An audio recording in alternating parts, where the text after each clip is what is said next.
Buenas tardes. El tema que vamos a analizar hoy es la ley de riego de la provincia de Tucumán. Antes de entrar al análisis en concreto de la normativa señalada, les quiero recordar que tanto el agua superficial como la subterránea ofrecen al hombre distintas posibilidades de aprovechamiento, siempre a través de un uso racional, ya sea para satisfacer necesidades personales o bien potenciar su uso en cualquier actividad productiva.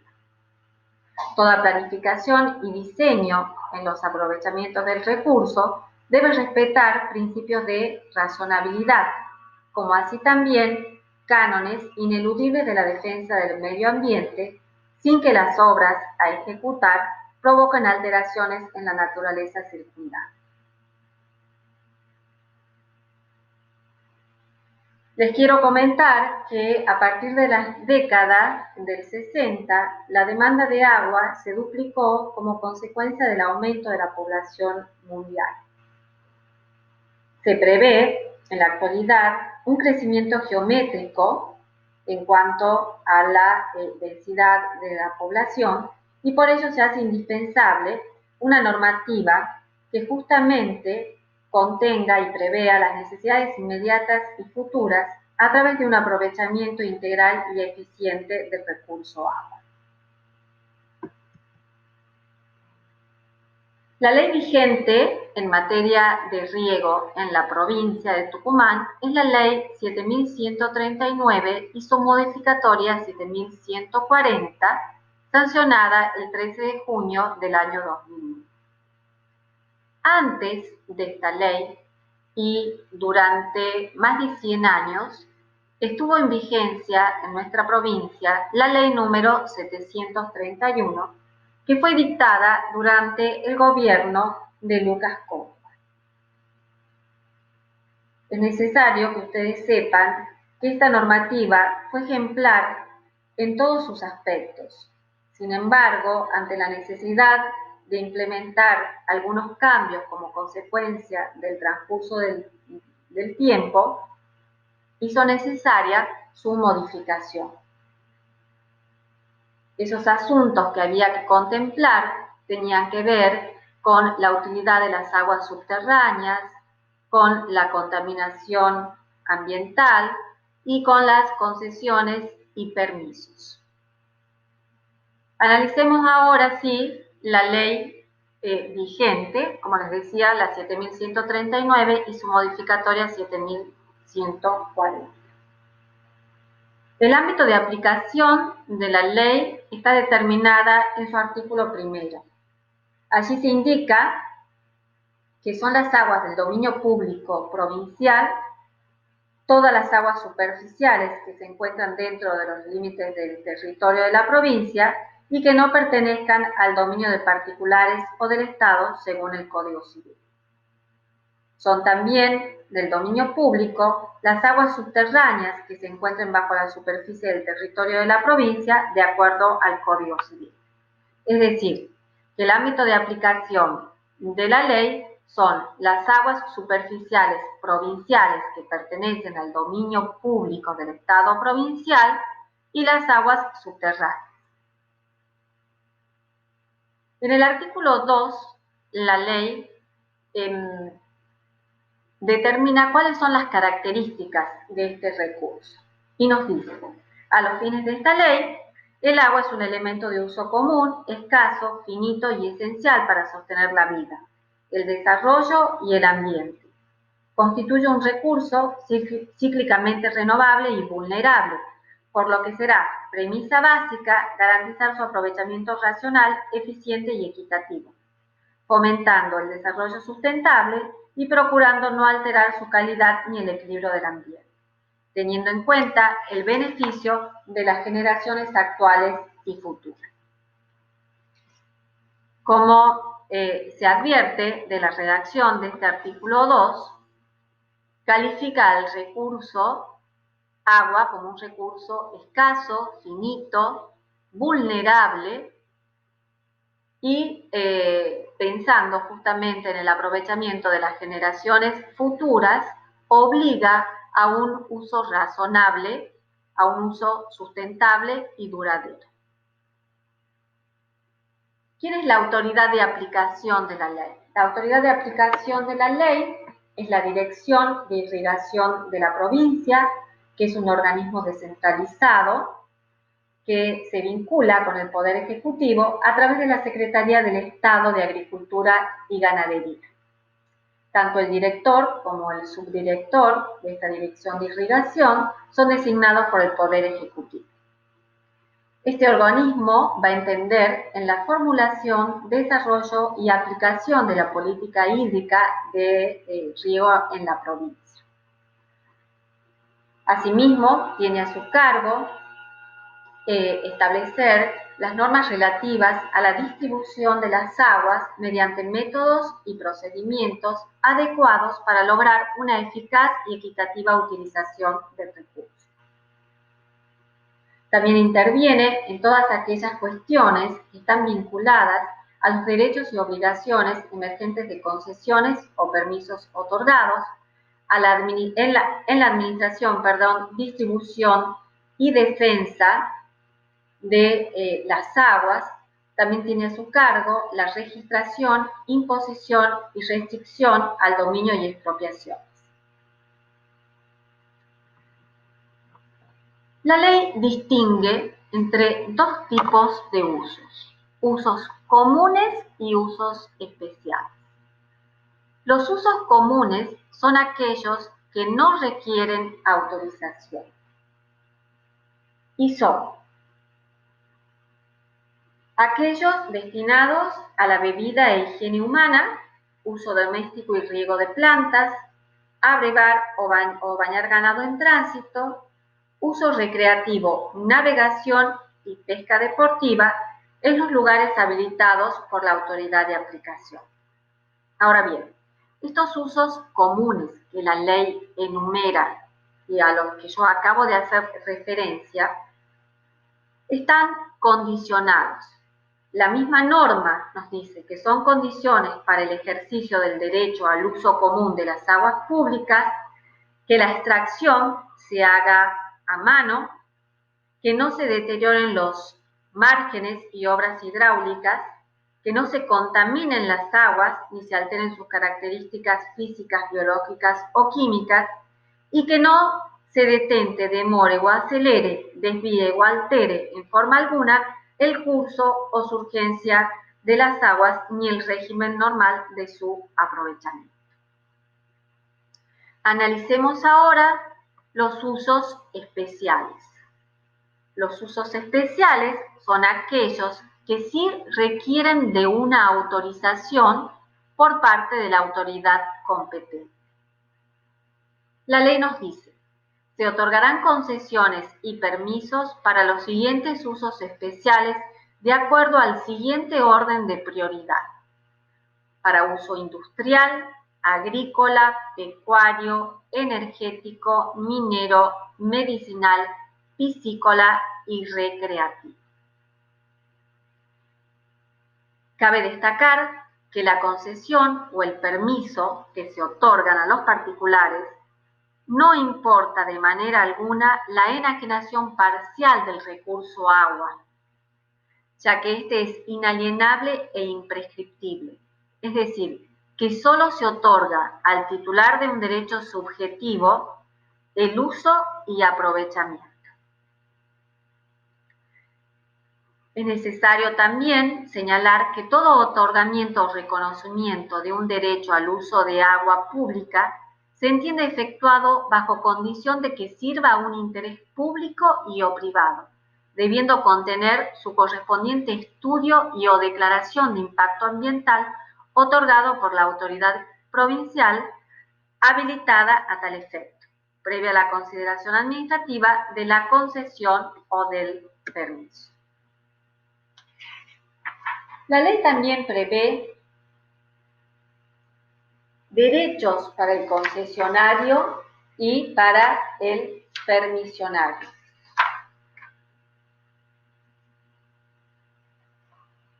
Así tenemos expresamente previstos que tanto el concesionario como el permisionario tienen derecho a usar de las aguas públicas, pero siempre conforme a los términos de la concesión o del permiso.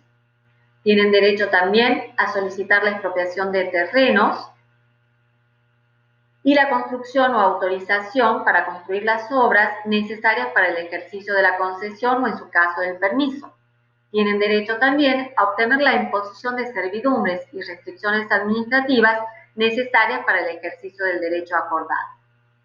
Y también tienen derecho a ser protegidos inmediatamente en el ejercicio de los derechos privados de la concesión o del permiso cuando estos sean amenazados o afectados. Este derecho que se otorga al concesionario o al permisionario desde ya no es absoluto. Está limitado, les recalco nuevamente, solo al uso o aprovechamiento del agua en los volúmenes y destinos establecidos. Esta afirmación trae aparejadas consecuencias. La primera de ellas es que el derecho de agua para riego es inseparable de la propiedad y no puede ser enajenado sino con el terreno para el que fue concedido. Todo contrato sobre terreno regable comprende también el derecho al uso de las aguas correspondientes al mismo. Ningún usuario debe aplicar el agua a otro uso que aquel para el cual se otorgó la concesión o el permiso. Y por último, los sobrantes de aguas que se verifican en los desagües pueden ser objeto de nuevos derechos al uso una vez que hayan salido de la propiedad bajo riego. Así como tienen derechos el concesionario y el permisionario, también, por supuesto, tienen obligaciones. Ellas son cumplir con las disposiciones de esta ley, construir las obras a las que está obligado en los términos y plazos que se establezcan, conservar las obras e instalaciones en condiciones adecuadas, permitir las inspecciones dispuestas por la autoridad de aplicación, no contaminar las aguas, pagar las tasas, canon y contribuciones que se fijen y comunicar la transferencia de la propiedad en un plazo no mayor de 30 días para su registro y efectos jurídicos correspondientes. Ahora bien, así como las concesiones se otorgan cumpliendo ciertos recaudos, estas también pueden extinguirse. La ley enumera cuáles son las causales de la extinción de las concesiones. Y esas son por renuncia, por revocación de la concesión por causa de utilidad pública calificada por ley y previa justa indemnización, por vencimiento del plazo por el cual fueron acordadas, por caducidad sin derecho a indemnización alguna, por falta de objeto concesible, ya sea por un agotamiento de la fuente o por perder las aguas, aptitud para servir al uso para el que fueron concedidas, y por urbanización de tierra. También la ley prevé que el derecho al uso de las aguas puede ser suspendido. Y determina que esta suspensión, ordenada por el director de irrigación o por el subdirector, puede tener lugar en los periodos anuales fijados por las autoridades para hacer limpiezas y reparaciones ordinarias de los canales, desagües, compuertas y obras, en caso de derrumbe de estos canales, cuando los usuarios de cualquier categoría no tengan desagües o compuertas, o bien por la falta de pago de tasa o canon que se fija en razón de la concesión o el permiso otorgado. Entonces, hemos visto que estas concesiones, ¿sí?, pueden extinguirse, que el derecho al uso del agua también puede ser suspendido. Y también existe la caducidad del derecho al uso del agua. ¿Cuándo caduca este derecho al uso de agua? La ley se encarga de determinarlo y nos dice, en caso de falta de pago de 3 años consecutivos a 5 años alternados de los tributos derivados de la concesión o permiso, y por el no uso o abandono del aprovechamiento del agua por un término de 10 años desde el otorgamiento de la concesión o permiso o de producido el abandono. Este plazo se reduce a la mitad, es decir, esos 10 años se van a reducir a 5, si concurre la causal de no pago establecido en el inciso precedente.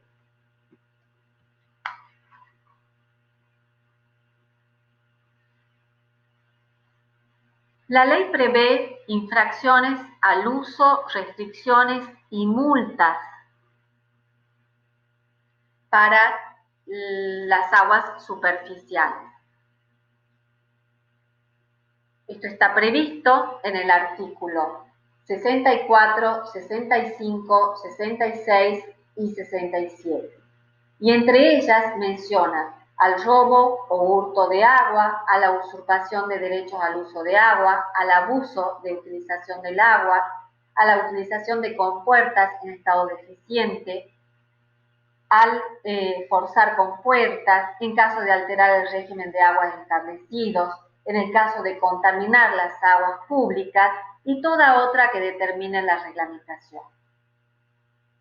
Las multas, suspensión del servicio y caducidad de la concesión o permisos previstos podrán aplicarse en forma separada o acumulativamente según la gravedad del hecho, sus circunstancias y antecedentes del infractor, los que serán convenientemente evaluados por la autoridad de aplicación.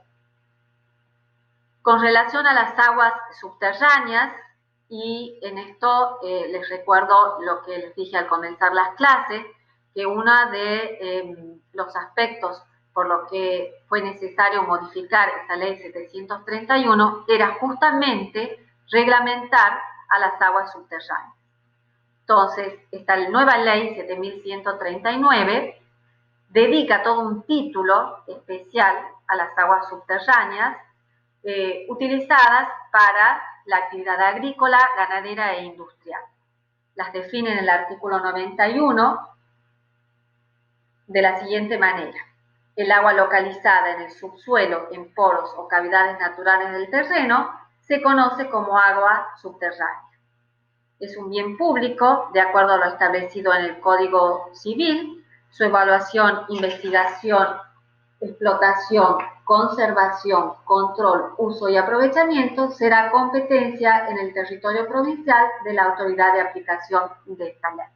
La autoridad de aplicación de esta ley es igual que de las aguas subterráneas, de las aguas superficiales, es decir, la dirección de riego de la provincia, y es esta misma dirección quien tiene el registro, la administración y la distribución de este recurso para los usos que esta ley determina a partir de su afloramiento a la superficie. La concesión de las aguas subterráneas se extingue por las mismas causales previstas en el artículo 41 y las disposiciones referidas a las infracciones a su uso, a las restricciones y multas se aplican de forma idéntica a las expresamente previstas para las aguas superficiales.